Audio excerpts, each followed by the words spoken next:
how sometimes you can allow yourself to get into dark places and not even realize that you're there. How important it is to not lose sight of the fact that there's people in your life that care about you and love you, that will support you through the dark times.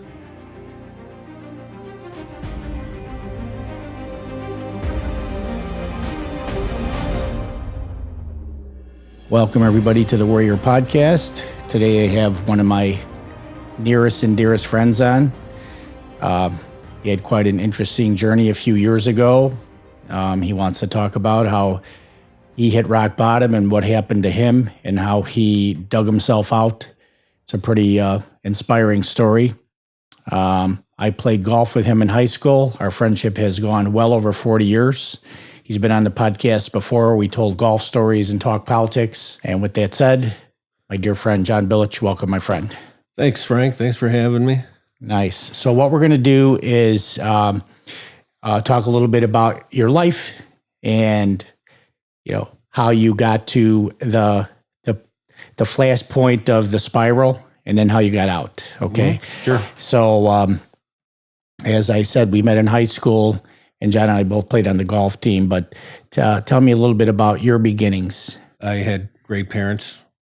Now I just have a great dad. Unfortunately, my mom passed away last summer.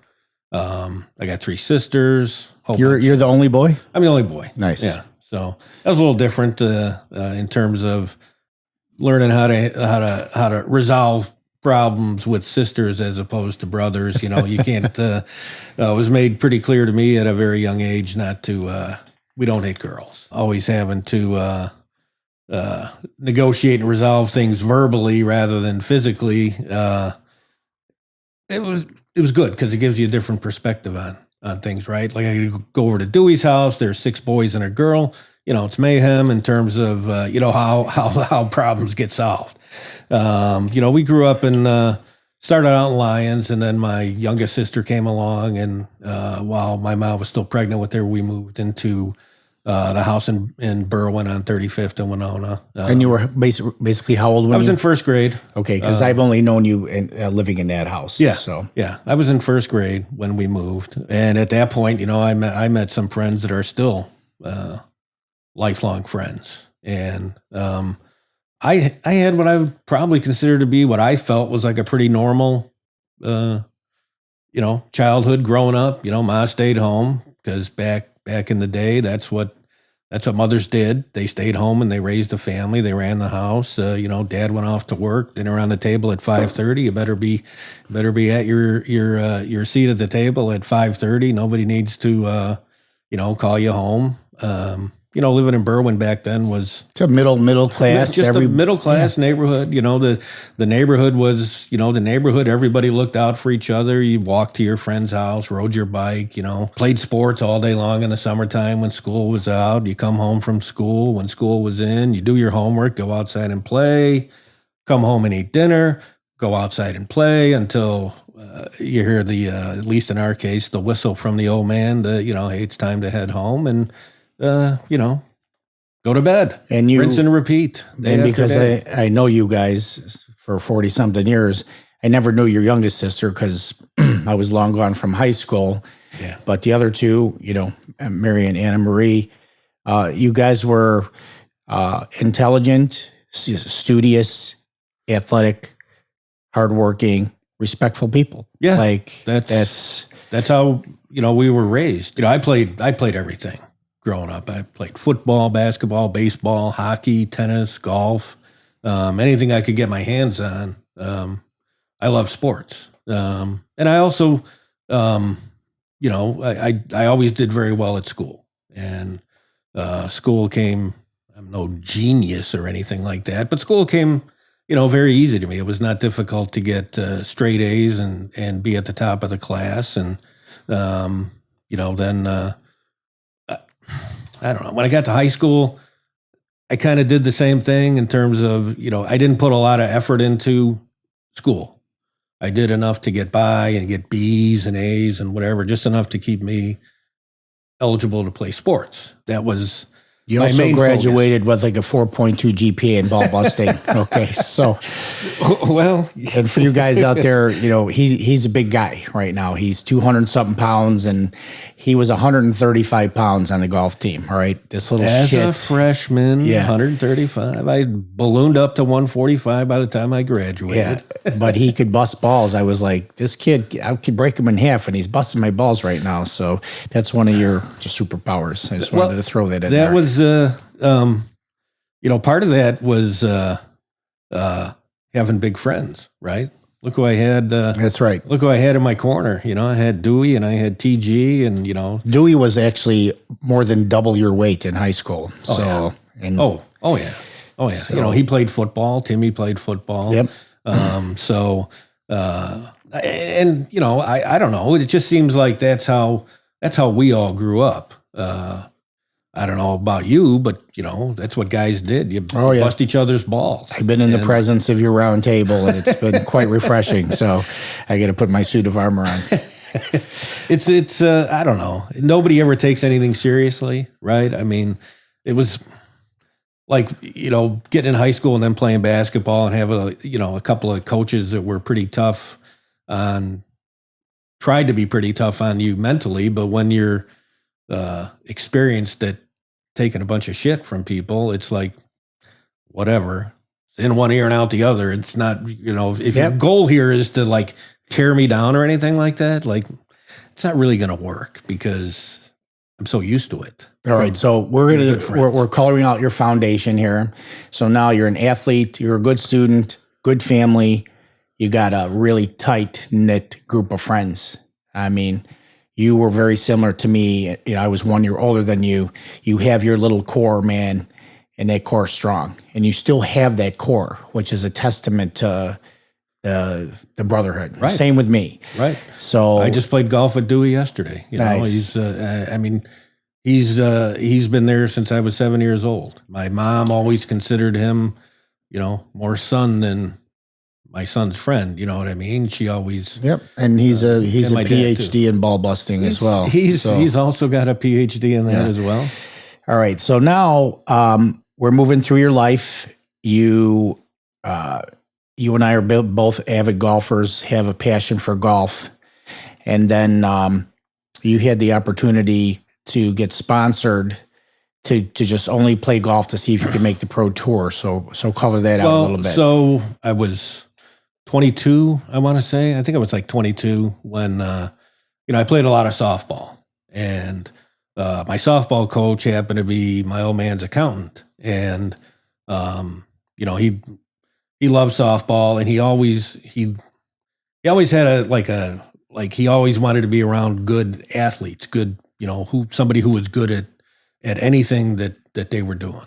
And we went out and played golf one day. We played 36 holes. We played up at Pine Meadows. Mm-hmm. Tough course. Yeah. And then we finished off at Oak Brook. And I happened to shoot 74 at Pine Meadows. And then that's a good one. Yeah. And then, then at Oak Brook, I shot 70. And later that night, I had a softball game, and, after the softball game was over, we're out at Ricky D's, who was the sponsor of our softball teams, having a couple of drinks and whatever. And, him and I were talking, and he just offhandedly asked me if, I ever thought about playing golf professionally. And I was like, well, yeah, only like every day, because somewhere around sophomore year in high school is when I really, really got hooked on golf. Like, I stopped baseball and basketball. I still played, but I really got hooked on golf. And, definitely something I thought about all the time. But like I told him, I was like, look, yeah, of course, but I can't afford to play golf every day. I can't afford to, all the money it would cost to play rounds of golf, not to mention the time it would take to practice to be good enough to get on tour, because it's not like something you just say, oh, I want to do it, and you go out and hit 100 golf balls. It's like you have to really practice, just like you would with any sport if you want to be really good at it. So it was not a long conversation we had that evening, and I was at work the next day. I worked in a dental laboratory making false teeth, and he calls me up at work, and he's like, "Hey, look, I got a client. He's got a business up here in Chicago. He's got a business in Arizona, outside of Phoenix, and he owns a home down there." And I talked to him, and whatever deal they worked out with each other in terms of the home or whatever, he's like, "Look, but I got a place for you to live. I want you to think about it. If you want to do it, I'll sponsor you." And I said, "Yeah, I'm in." And he said, "No, I mean, I really want you to think about it." I was like, "What's there to think about? I'm not married. I don't have any kids. I don't have any real responsibility bringing me here. And you're giving me the chance to, pursue my dream. So I'm in. Tell me when to go." So about 2 months later, I moved down to Mesa, Arizona to start the journey to try to get on tour. And, whatever is almost about 3 years later. I played in some qualifiers. I tried to get through the tour school. And I just wasn't good enough. And about 3 years later, he's like, I don't think this is working out. And I was like, yeah, I guess I'm not as good as I thought I was. And, he's like, and I told him, I said, "Well, thanks for the opportunity," because, it answered the question for me. If I dedicated myself and if I did nothing but golf and golf and golf and golf, could I get on tour? No, but I'm not sitting here at 60 asking, what if? It's like, I love it. Life goes on. So I love it. You actually got a shot. And I never knew that man. His name was Stan, right? Yep. And everything I hear about him, the guy was just a mensch. Yeah, Stan was a great guy. Unfortunately, a few years ago, he passed away from pancreatic cancer. He was a groomsman, at my wedding. That's how, not a groomsman, he was an usher at my wedding. That's how highly, nice. I thought of him in terms of, what he did for me. I felt like, he took a chance and he believed in me, and things just didn't work out. So then I tucked tail and moved back home with, had nothing going on when I moved back home. I was, I wouldn't say I was, at no point was I ever like depressed or like, this didn't work out or anything like that. But I was, taking my sweet little time, getting back into the groove of, trying to find a job and this and that. And then, one day my dad, he's like, if you're going to stay here, he's like, this ain't going to last, which was about 2 weeks. And, then I got a job working for Hinckley and Schmidt, delivering water. And then, things progressed from there. I ended up transferring with them out to Rockford, was helping a buddy of mine out there with, he opened up a restaurant out in Rockford, helping him. At one point, there was 3 restaurants that he had. Did we skip over the timeline of meeting your wife and getting married, or no? This happened after I moved to Rockford. After I moved to Rockford, that's when I met her. That was probably about 2 years after I moved out there when I met her, and we got married about a year later. And then boom, boom, boom, along comes 3 daughters, one after the other, because my 3 girls are. There's 3 years difference between the oldest and the youngest, and I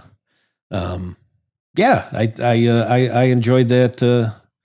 There's no greater joy than being a father. Unless, of course, it's being a grandfather, which I now know about. But then I met my now ex-wife, and started a family. And you after 3 girls, you tried one more time for the boy, and what happened? No, that was we were definitely not trying. When the boys came along, we were not trying for more kids. Matter of fact, the reason why the boys are here is because friends of ours, they used to have they called it a shot party once every summer, and they would give out like this $100 gift certificate for anybody that could make like the best tasting.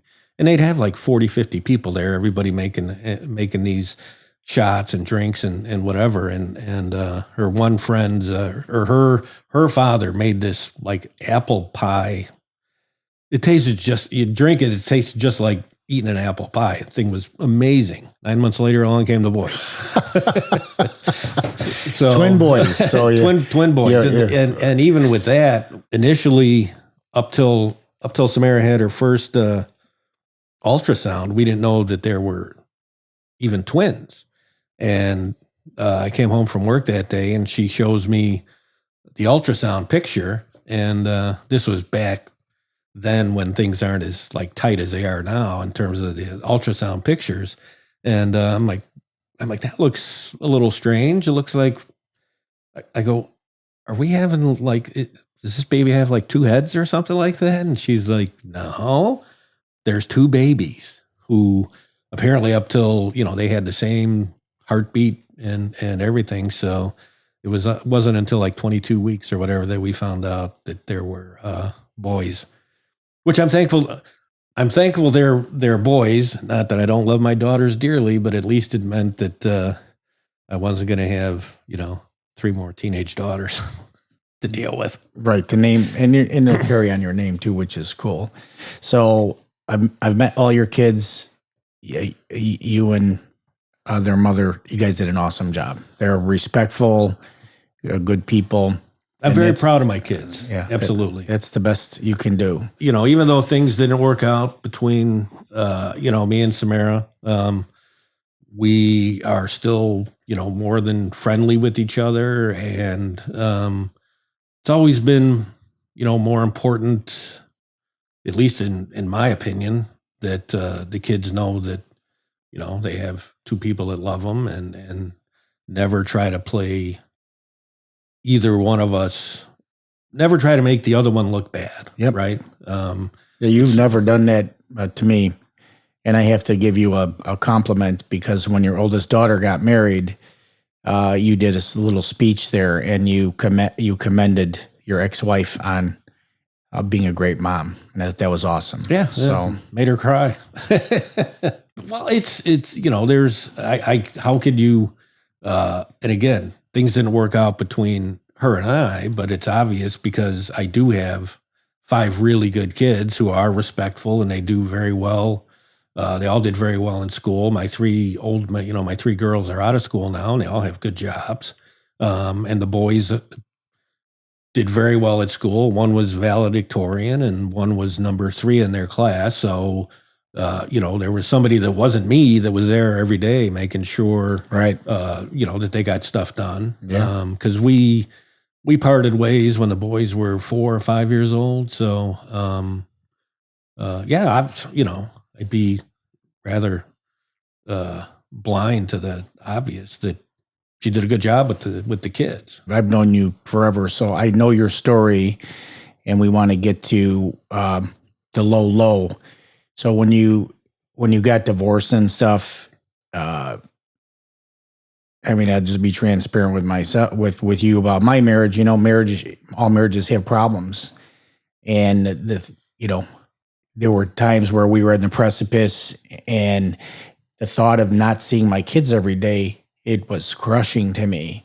Mm-hmm. And that actually kept me in the game.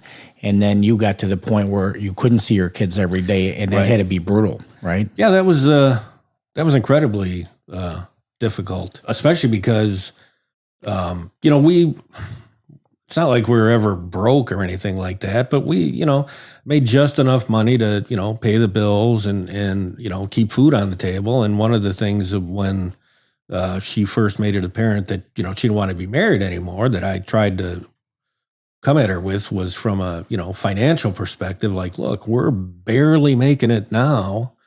How is this going to help moving forward? Because, you can't have all my money for the kids, which is what you need for the kids. So, this doesn't make sense. And then, you try to work out, but when someone doesn't want to be married anymore, they don't want to be married to you anymore.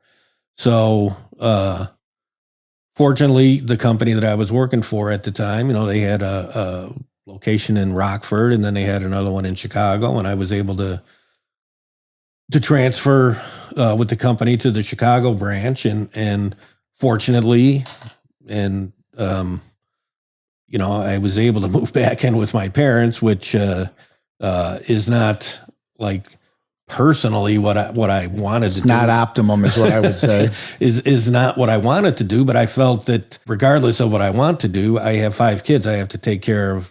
If I can't be there physically, I need to do the best I can financially for my children. So I happen to have the type of parents who are like, sure, you can move in and you don't got to pay us rent or anything like that, live in the house. So, that's what I did so that I could give Samara as much money as I could every week. Which, and fortunately, when I transferred here, I got a bigger job, was making more money than I was out in Rockford. So the money that I was giving her was virtually the same as what I was bringing home with the same position in Rockford. So are you having some left over for yourself? I'm having some left over for myself. Mm-hmm. Right. And then I would see the kids every weekend. They were still little, and not little because my oldest daughter was a freshman in high school. But so I would see them on the weekends. And then when the girls were getting a little bit older, especially, through high school, then it turned into every other weekend because I never wanted them to feel like they needed to sacrifice their personal lives. For me, I always told them, like, I'm not telling you this because I don't want to see you, but, your social life in high school is a big part of how it could shape your future life. And I didn't want them to ever feel like I would be upset with them if they ever chose, like, hey, I got to dance, or I got this, I got that. And like, look, it's fine. I want to see you, but I understand you got other things to do at times. So, do what you got to do. So, that's what was happening at that point. And then, got to meet some, reconnected with old friends once I moved back, a lot more, seeing friends once I moved back to Chicago and move into a different branch. I also, became friends with, number of the guys that I was working with and worked at the location because there was probably 150 or so employees there. Once I started meeting a couple of guys that I got pretty close with at work, then, we started, I'd start going out with them after work. Just having a couple of drinks, having a good time and this and that. And slowly over time, that was turning into, a little bit more often, a little bit more frequently, bowling in a league with Dewey, and pretty soon, that's when I think probably shortly after I started, meeting guys at work and everything, that's when things started to go downhill. And then I got a job with another company. Still was friends with those guys at work. Met somebody who I was seeing who, after about a year and a half, I was thinking that I may be interested in doing something I was pretty sure I was never going to do again, which was, get more serious with, a woman. And she was considerably younger than me and everything. How much younger? Yeah, I was 52, 27, 28 years younger than me. So, I just have to pause you on this because you came over to my house one night. We had a steak dinner and we were down in the basement drinking wine, and I go, how's your love life? You go, oh, pretty good. I'm actually thinking of introducing her to my kids. They go, really? Yeah. You get a picture? You show me a picture of her. It's like a Playboy Playmate of the Year. I go, get the fuck out of here. You're like, no, that's her. Yeah. I'm like, yeah, come on, man. I'm telling you, it's her. And I go, I give you the wave like this. No offense. All right. How did you bag that? And this is what you said to me. I'm paraphrasing. Well, apparently guys her age, they're a bunch of shitheads. Like Yeah, pretty much. It's amazing. You buy somebody dinner and they're like, well, that's the first time a guy's ever bought me dinner. I'm like, what do you mean?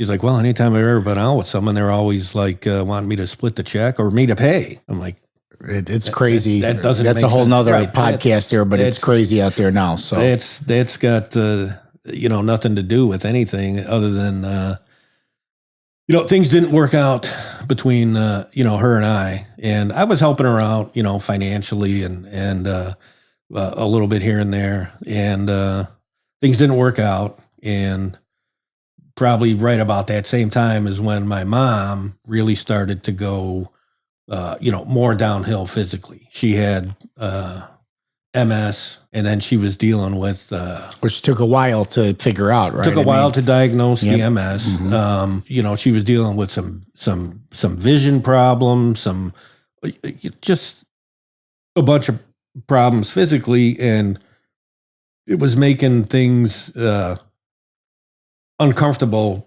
around my dad because she was becoming, probably due to her frustration with her own lack of being able to do what she considered to be her duties, taking care of my father and the house. And that was, she just couldn't do it anymore. And a lot of times she would take it out on my dad. And that's when, right after I stopped seeing who I was seeing, that was going on with your mom, with my mom. And then, so you probably didn't even want to go home sometimes, right? Most of the time at that point, I was not going home after work. I would be, my parents at that time probably being 75 or so, 76 at that time. Pretty much 8, 9 o'clock, I knew they were going to be out. So I would just go out after work, or I bowled in a league still at that time. And, I would go out with some of the guys that I currently worked with, or I'd call some of the guys that I used to work with, or, so drinking was like every day pretty much, right? Oh, yeah. I had interviewed for a job with the company I was working for that was going to be a step up.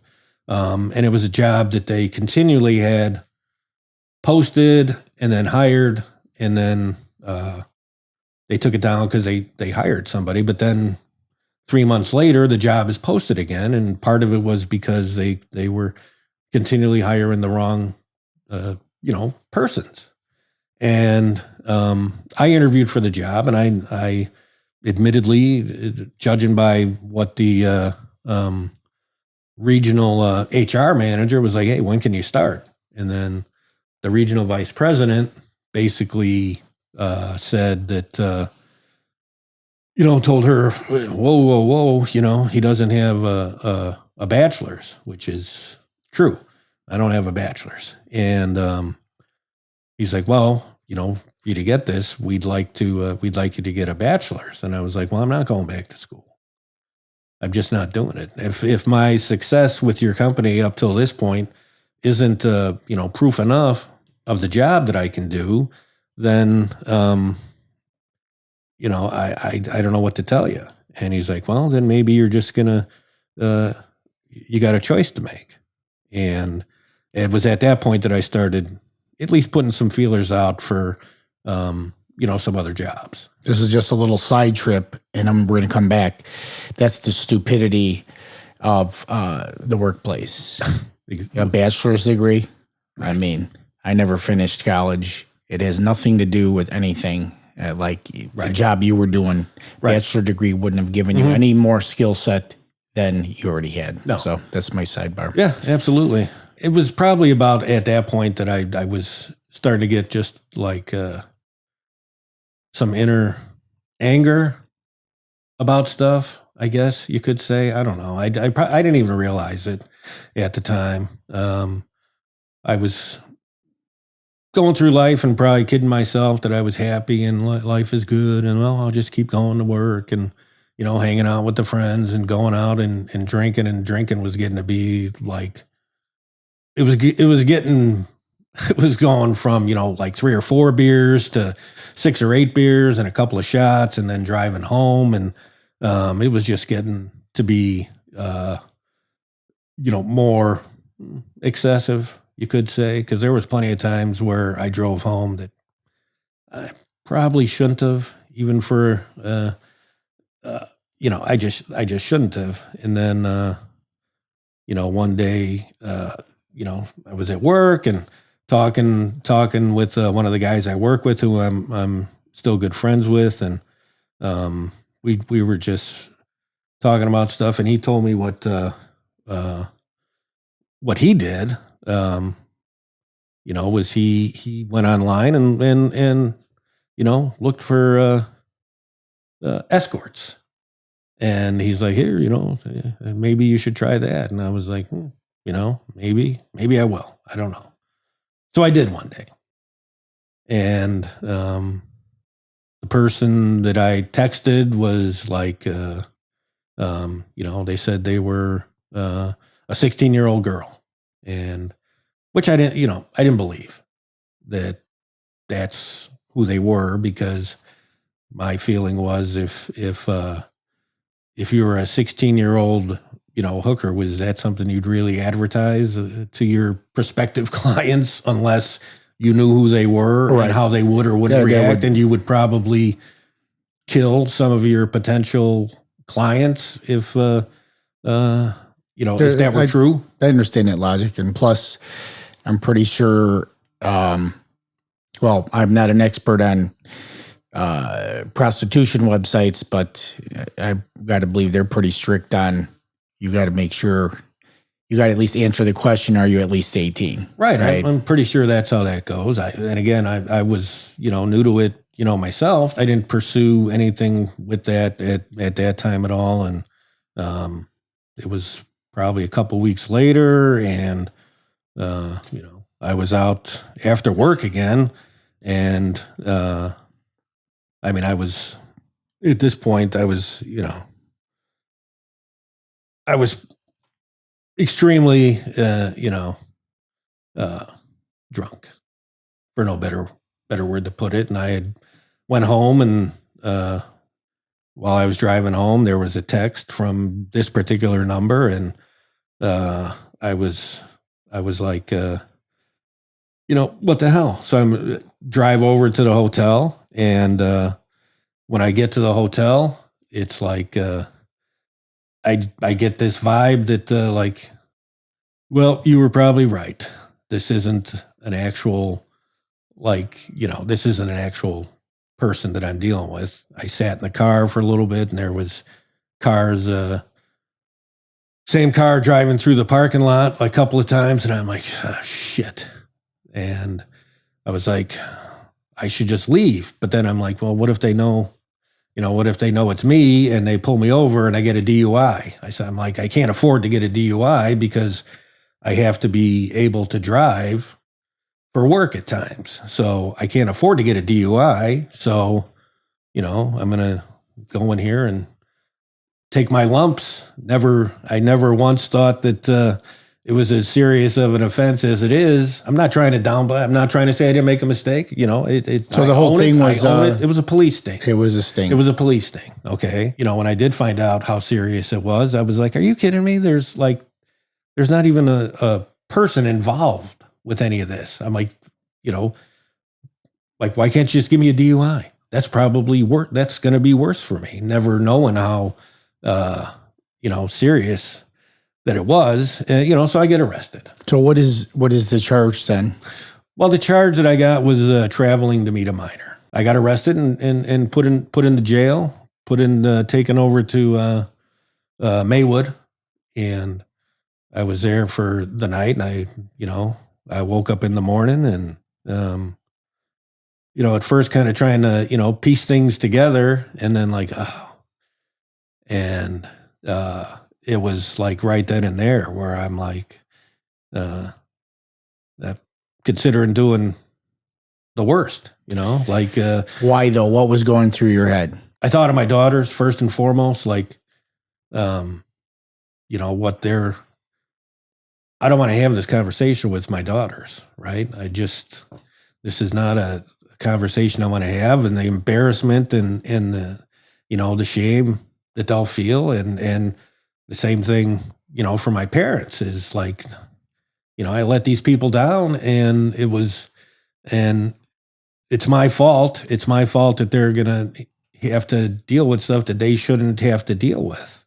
This is a me problem, not a them problem. And so the shame was like pushing you to the edge, right? Like I was ready. I was like, look, this is, I'm never going to go to court because I'm not making it to court, because to me, at that time, it was like, well, this is the easiest way out for me, right? Is if I'm not here, then I don't got to worry about any of that. I certainly contemplated it there, laying on that bed in the jail cell, and then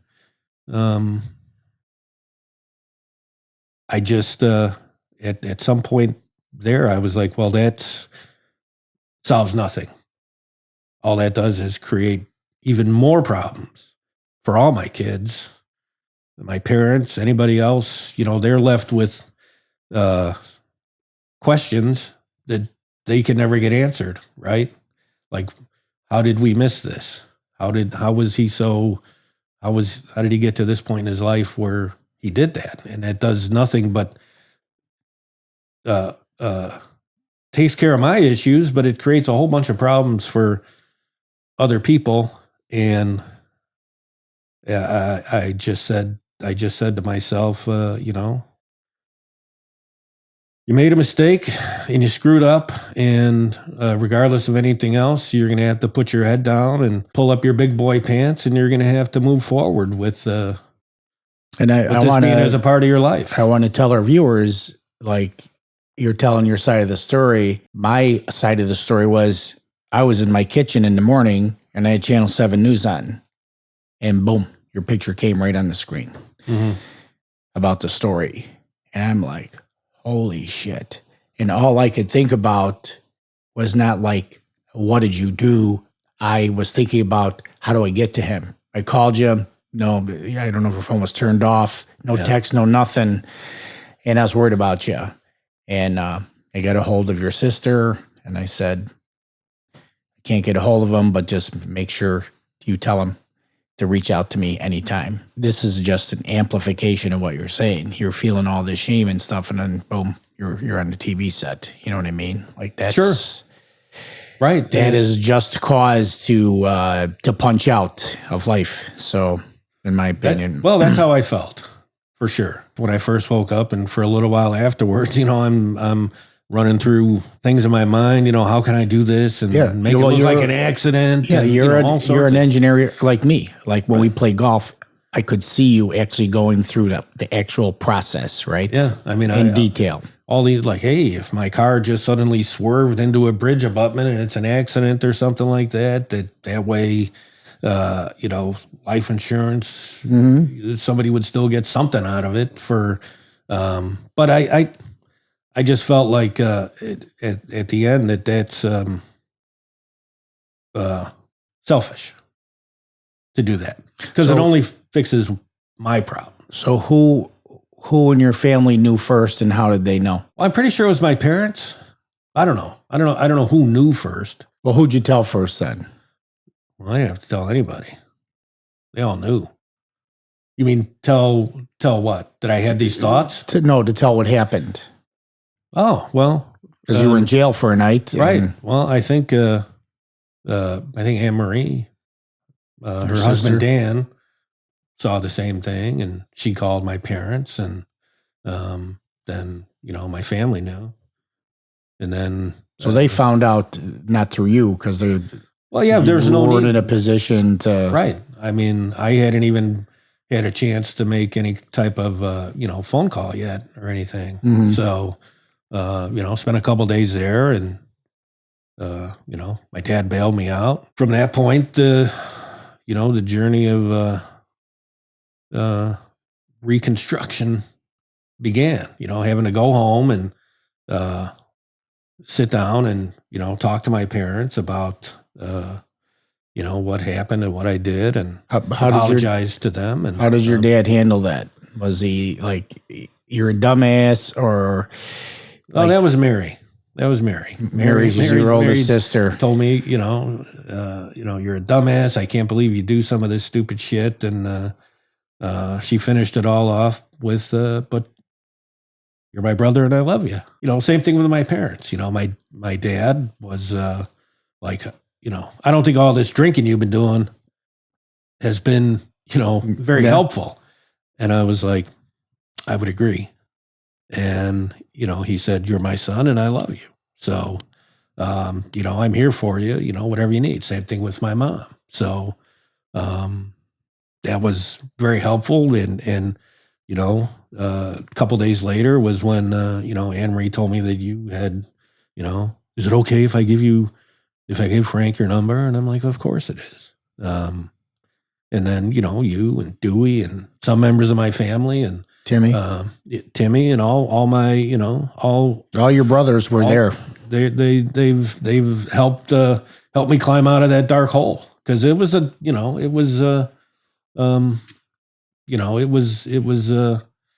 was tough at first. I mean, I didn't want to leave the house. I just wanted to say, well, okay, maybe I'll live, but I'm not going to go out there because, everybody that's going to be looking at me is going to be, pointing a finger and, look at that scumbag. And I just, I didn't want to do anything. And then, within a couple of weeks of just moping around and trying to get everything in order, then I'm like, well, I got to try to find a job and got a job, over the road trucking, and started doing that. So fortunately, I was employed and I started to feel a little better about everything because I was, at least making some money. And then, in between all that, before I started working, I had to, see my kids and especially, seeing my daughters for the first time, after that happened was, were you anxious in anticipation of that conversation? Oh, I was, terrified. I thought I ruined, any future relationships I might have with my daughters. I figured that was the worst of it, right? Of all your considerations was that, wasn't it? Oh, 100%. Because I thought I destroyed everything. They all handled it very, very maturely and very lovingly in terms of, how supportive they were. That's a tribute again to how you raised them. That's awesome. Yeah, and it's I'm very proud of the people they are, and someday I hope I can be like any one of them. And that's pretty cool. Yeah, I didn't have dark thoughts at this point, but I wasn't. You weren't a big fan of yourself for sure. I wasn't positive about me. I wasn't sure about where things were going to end up because I didn't I didn't like what I was seeing when I looked in the mirror. Can I pause you? So, whatever they charge you with, that is a misdemeanor, correct?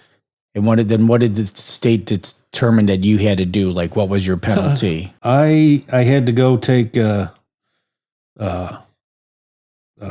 therapy for I don't even know exactly what it was termed, but I had to go see a sexual therapist. Okay, until I completed their course. I had to take I had to go through alcohol counseling. So yeah, that's what was it any of that helpful? Well, I mean, the alcohol therapy was. The other stuff was, the sexual therapist was a bit strange to me in terms of, one of the things that I first had to do was, she had to test my interest in kids.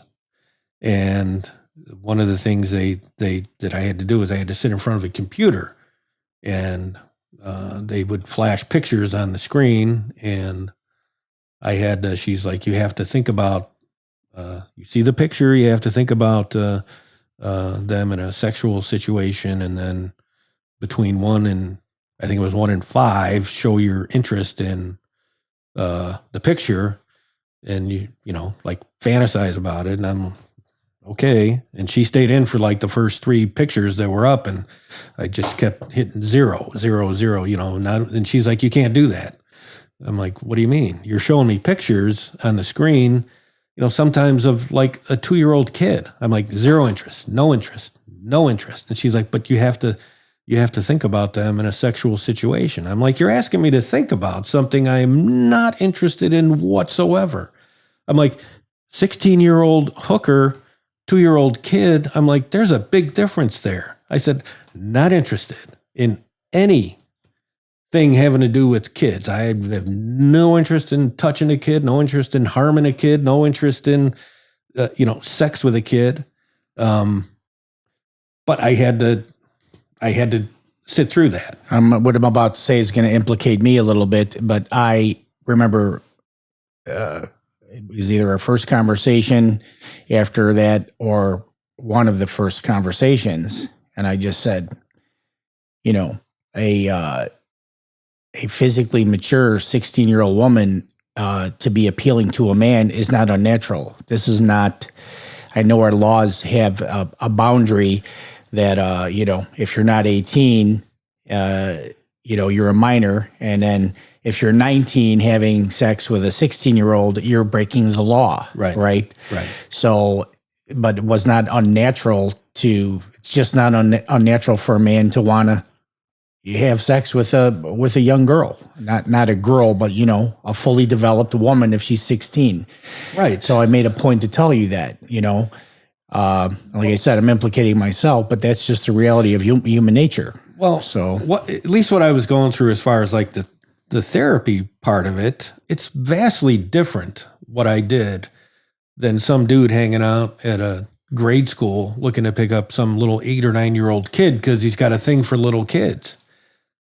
I'm not, and I'm not like, there's probably, some people who are going to watch this and who may know me and don't know anything about this. And they may in the future look at me like, oh, look at, you scumbag. And even though I think I'm, past the incident and everything, I'm not saying there's a risk doing what I'm doing, because people are going to decide to make whatever decisions they're going to make about me. And I understand that at the heart of it, if they make a negative decision towards me, that, I'm the one who's at fault for that, right? I'm the one who made the decision to do what I did, right?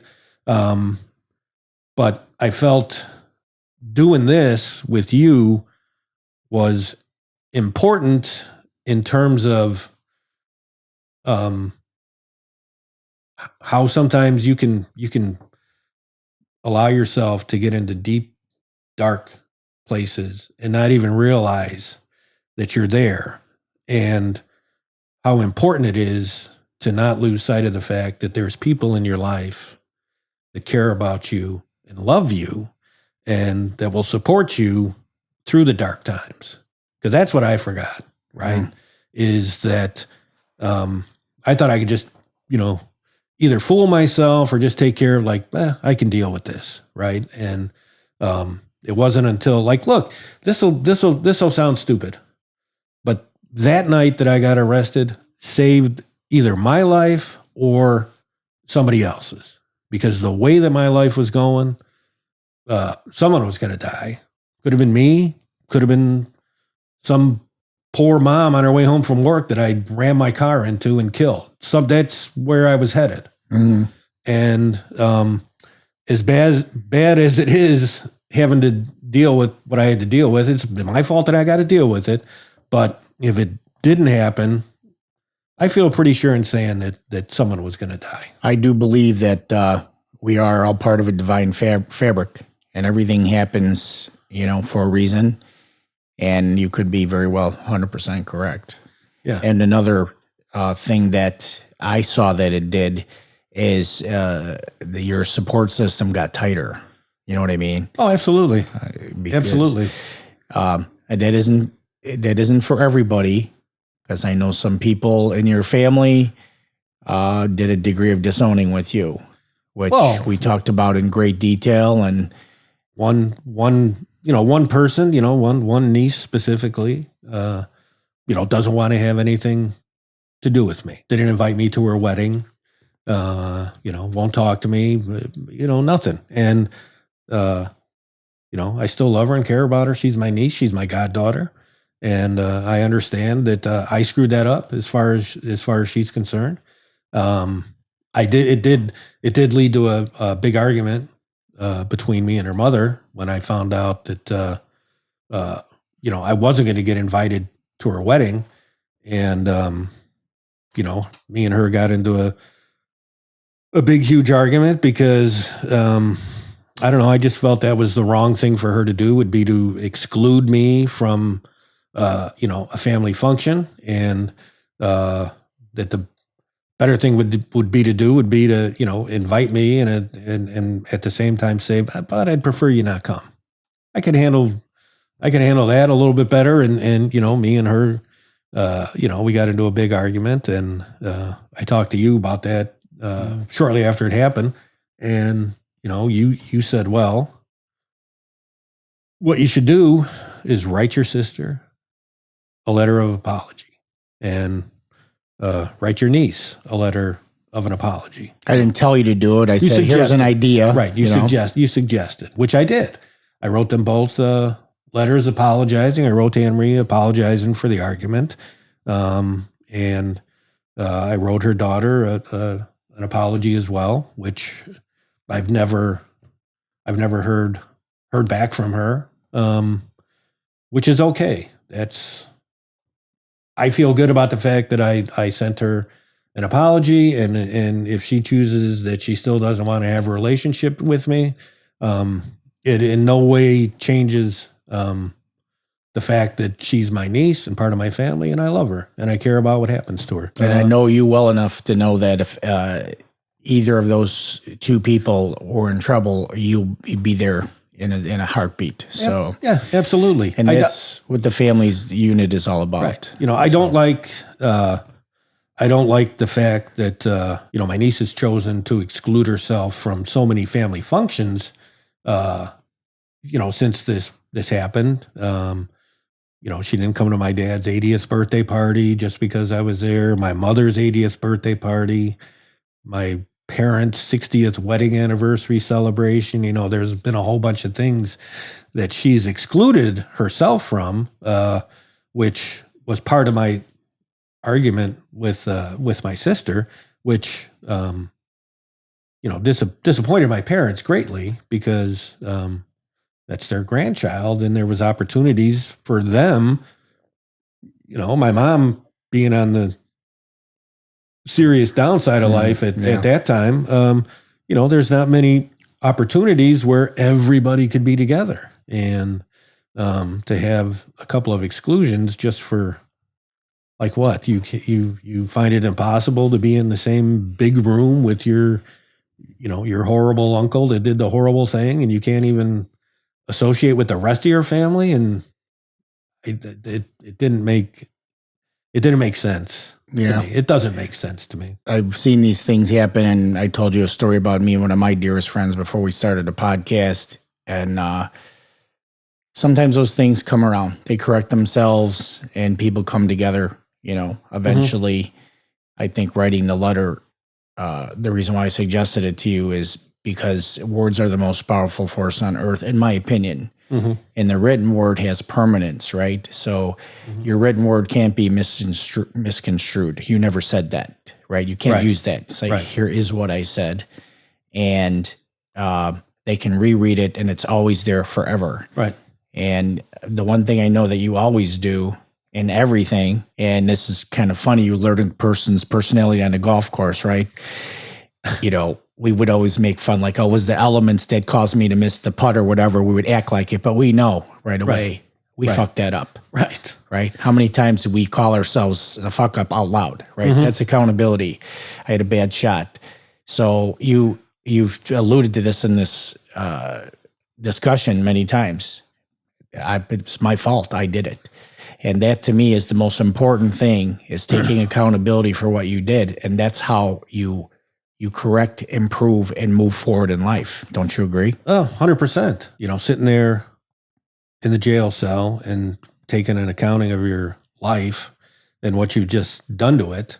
And then, you know, with the help of some very family, you know, my sister Mary, you know,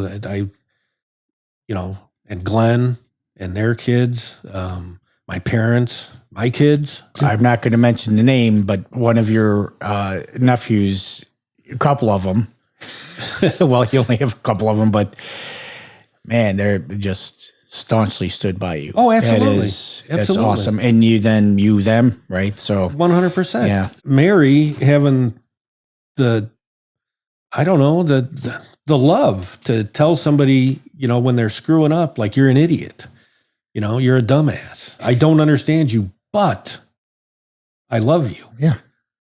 I mean, that's, you know, when you told me, I know it is emotional for me too.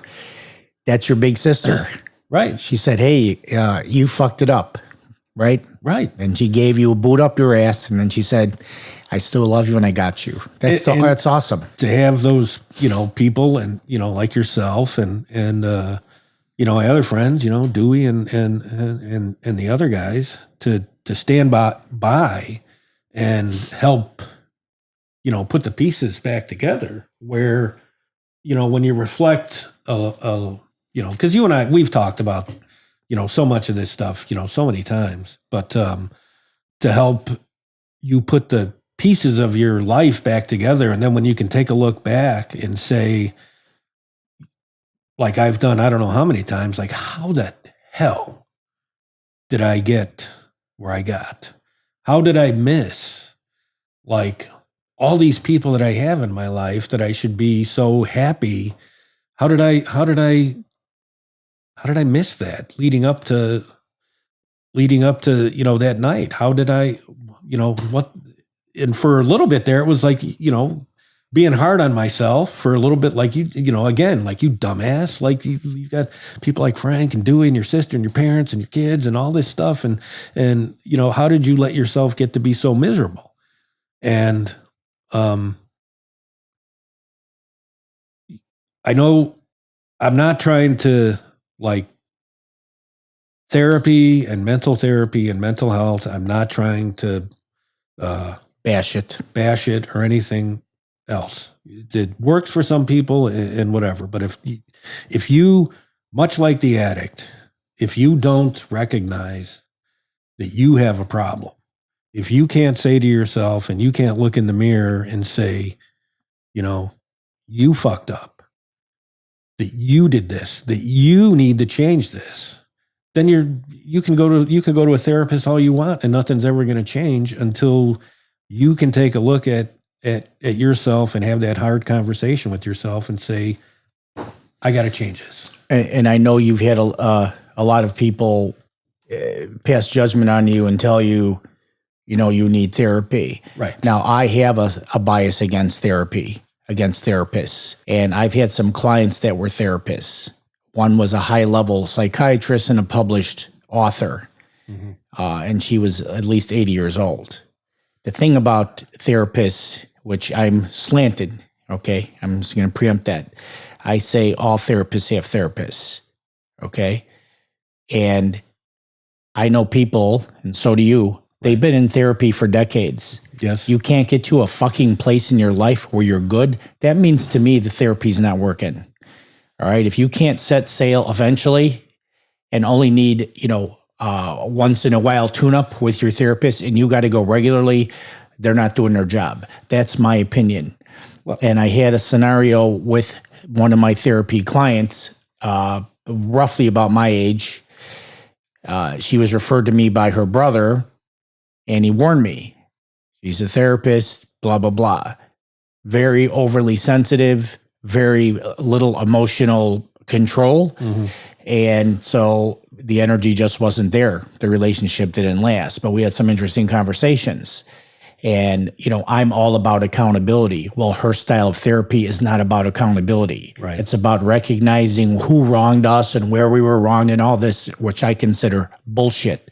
Life happens to everybody. You have the choice of how you play your hand. It is all on you, okay? Mm-hmm. So she would advocate for victimhood, and I would advocate for accountability and pick yourself up, all right? So the one day we kept going back and forth, and she said, I don't agree with you, but it's fascinating, And then she would always add, I don't mean to offend you, but. And I said, I'm not offendable. She goes, everybody's offendable. I go, no, I'm not. I have the choice whether to give your words power to upset me. Right. And when I'm offended, I'm not living my best life. Right. So I would never give your words or anybody's power to offend me. And so he had all these back and forths. And eventually I thought of this question, and I asked her this question. I go, when you get a new client, what's your objective? She goes, what do you mean? I go, when you get a new client, what is your mission? What is your goal? She said, to keep them coming back. I go, thank you. Right. Thank you for answering the question. And I know they taught you that in school. Right.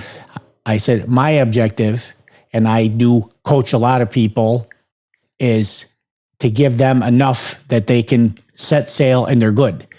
And she goes, well, Frank, you can't do that in one conversation. I go, I'm going to prove you wrong right here. And I showed her a text message from one of my friends who was ready to jump off a cliff for real. Right. I knew he was in trouble. So I called him, and I made it seem like it was out of the blue. I go, hey, man, you popped into my head. How's it going?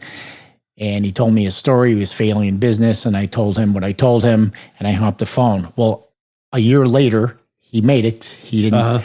We were doing a business deal together, and he texted me after our business conversation, and it said something to the effect of this, and this is in my book. I put his exact dialogue in my book.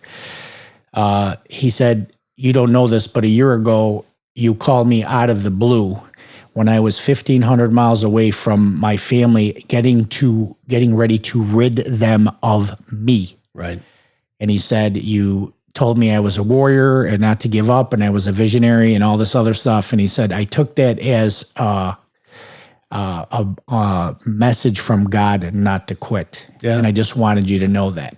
And I'm showing this text message to this lady who just told me, you can't make a change in one conversation. And I go, bullshit. Here's one right here in front of you. Right. So therapy can work. But then I thought to myself, I'm a dumbass. Here's why. You were in the truck all those years. We're talking an hour, 2 hours a day, 5 days a week, right? Right. Tommy Heights, who you've been in conversations with, and Phil Lotsoff. It's like, holy shit, I'm getting therapy, hours and hours of therapy every week. It's just not from a therapist. It's from smart people who love me and have my best interests at heart. So therapy does work. It does work. It just depends on where you get your therapy. Right. And you have that group of people just like I do. It's something that hit me in the face when after I started, talking with you and Dewey and all the other people that I mentioned. It was like, how did you miss this? And it's something that, I like, am I the best person in the world? No.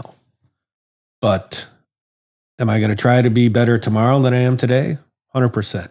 And that's part of the journey for me now is like, okay, well, maybe today wasn't so good, but tomorrow will get a little bit better. And not to let, all I can do is deal with what I got to deal with. And it's a lot easier for me now going through it, absolutely knowing the number of people that I have in my corner with me, that it's hard to have bad days, knowing all the solid family members, friends, and everything that I have there with me that I can lean on. And that I feel like that they can lean on me now because I'm in a much better place to be able to be there for somebody. It's kind of corny, but it's like what makes It's a Wonderful Life such an awesome movie, because he gets bumped off course and he's ready to jump. Right. And then at the end of the movie, the message is every man who has friends is a success, right? Right. And I think we get into trouble. I know we get into trouble when we forget who we are. Yeah. And it only takes sometimes one little bump to knock us off course, and then all of a sudden we're in Schitt's Creek. I mean, for me, it was the accumulation of just letting this get me down, that get me down, and now there's this, and then there's that, and the job, and all this other, everything else before you even, you don't even recognize yourself anymore for the most part. And looking back, I mean, that's not what I was thinking up until, I get arrested. But looking back, that's what I allowed to happen to myself. Right. Is I allowed negative thoughts to dominate my life. And I thought the best way to deal with it was, if I have a couple of drinks, I'm a lot more fun when I'm drinking. Right. And then a couple more and I'm a lot more fun now. And then,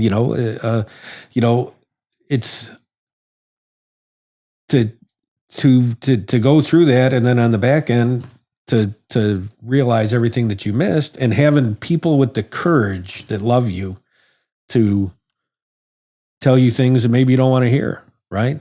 Having your, I've always had a great relationship with Mary ever since we were, little kids, but have her come out and, call you a dumbass. And that's the thing about like your clan, you're pretty much all tenured ball busters.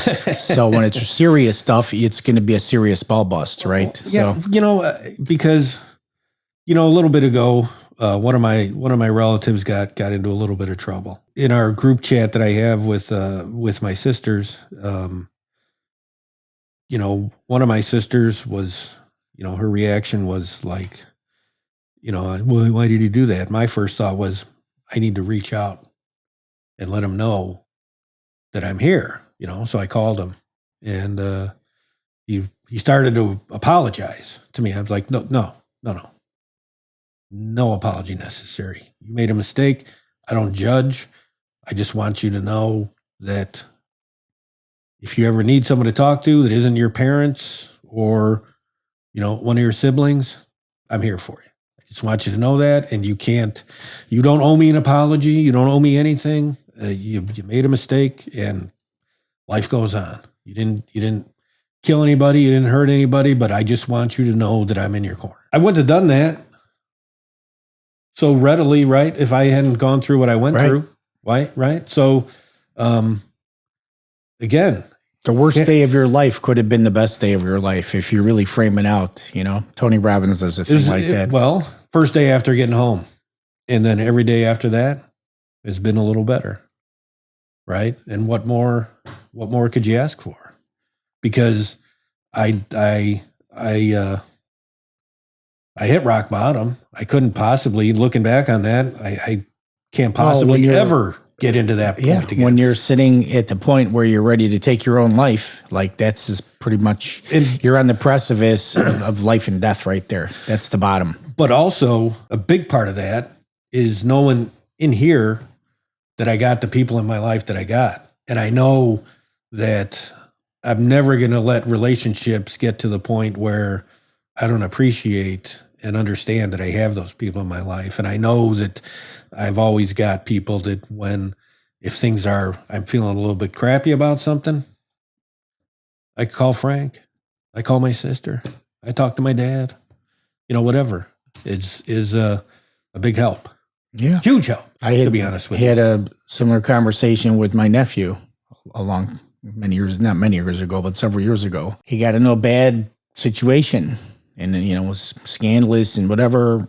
And then the first time I saw him, when he was here, I took him out in the garage. I go, I don't know what happened. And I don't care what happened. I don't need to know one single detail what happened. Right. I just want you to know I am here for you no matter what. You give me a call anytime you're in trouble. You call me, I'll be there. That's all you need to know. You know, that's something amazing about you, right? Is you're there for, you know, you're so giving to so many, so many people. But it's selfish too, because when you become that way, you find yourself surrounded by people who do the same thing for you. Right. It's like a life cheat, actually. Right. You know, kindness is a life cheat. You get an automatic rate of return greater than what you've given. Right. So you give to a lot, but you also got a lot given back to you. Yeah. Right. And that's and bribing friends with food and stuff helps too. That's one of my little secrets. especially when you're a good cook like yourself. So yeah. So let's summarize this in conclusion, John. If people are in their darkest times, what do you want to say to them? Like that will help them to bounce off this the bottom.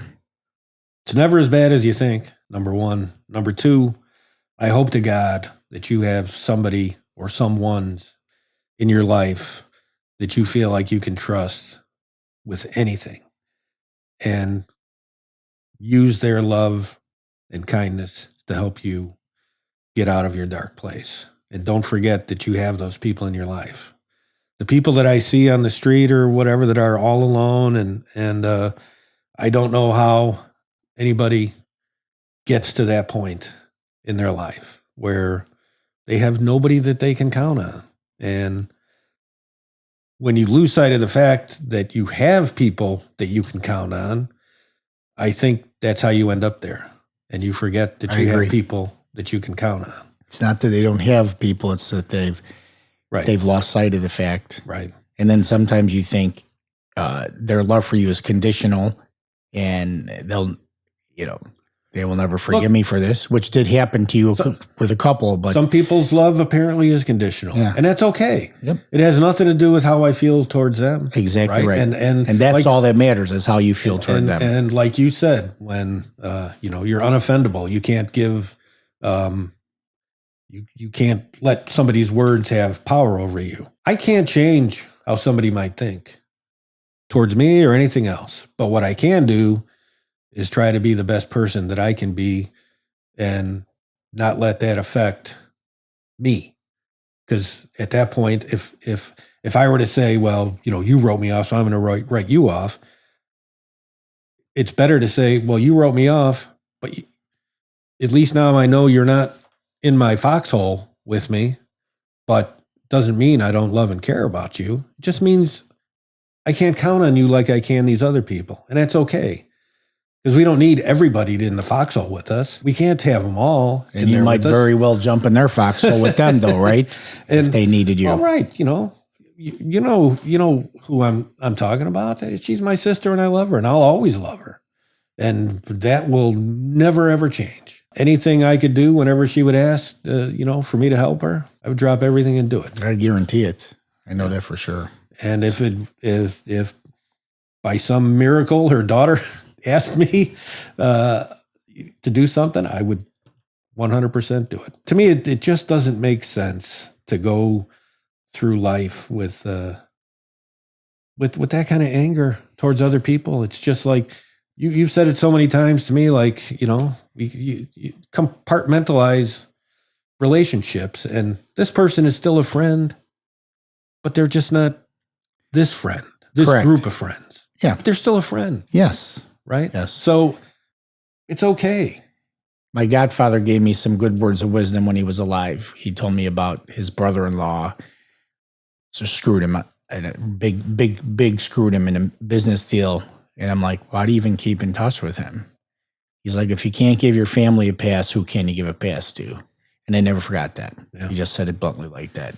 So I try to implement that. It's not always possible. It's not always easy, but I try to use that as a rule. Well, like one of the things that I discussed with, my sister was that as long as you're not physically or mentally hurting one of my children or someone that I love and care about, then what could you possibly do to me that isn't forgivable? And I don't even know if forgivable is the right word to use, but what could you possibly do to me that I would consider, cutting ties with you, unless you hurt somebody that I truly care about and love? Well, because I don't know that, forgive just seems like, who am I to forgive? Well, right? But forgiving is for the forgiver, not the forgiven. You forgive somebody because it sets you free. It has nothing to do with them, whether they. Right. So that's what I learned in the last few years. Well, it was like you're recommending to write that letter, right? It's almost like I forgive myself for getting into that big argument with my sister, and I wrote the letter, and I feel good about what I did to try to repair things. Yeah. Yep. And then the rest permanent. the rest is on them. And if they don't choose to want to move forward, then again, I'm okay with it.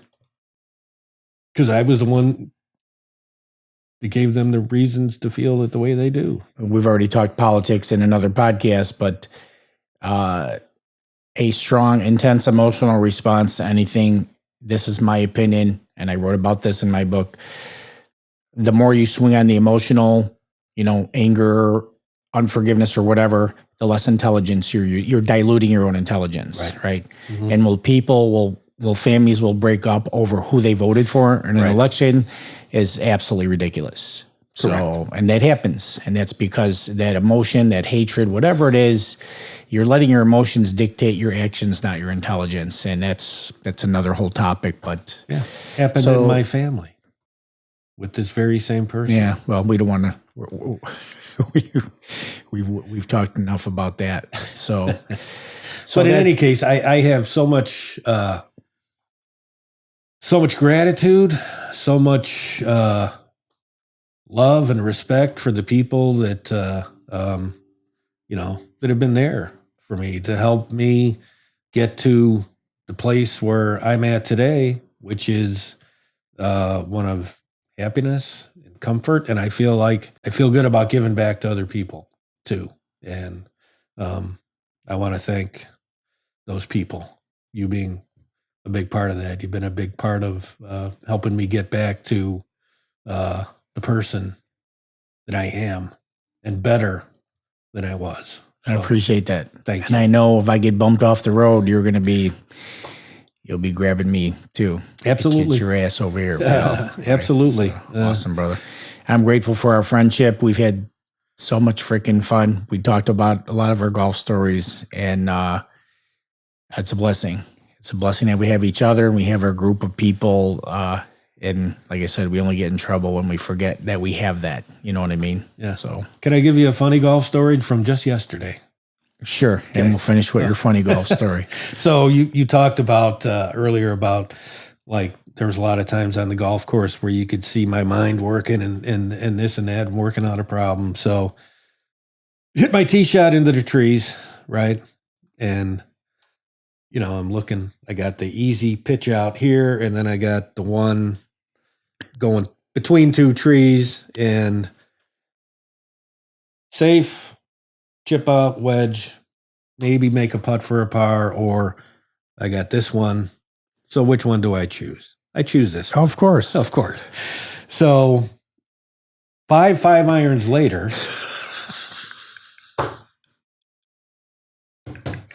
I finally chipped out and wedged up for a 9. So, sometimes, I haven't totally changed about some things, but I was bound and determined to get that 5 iron.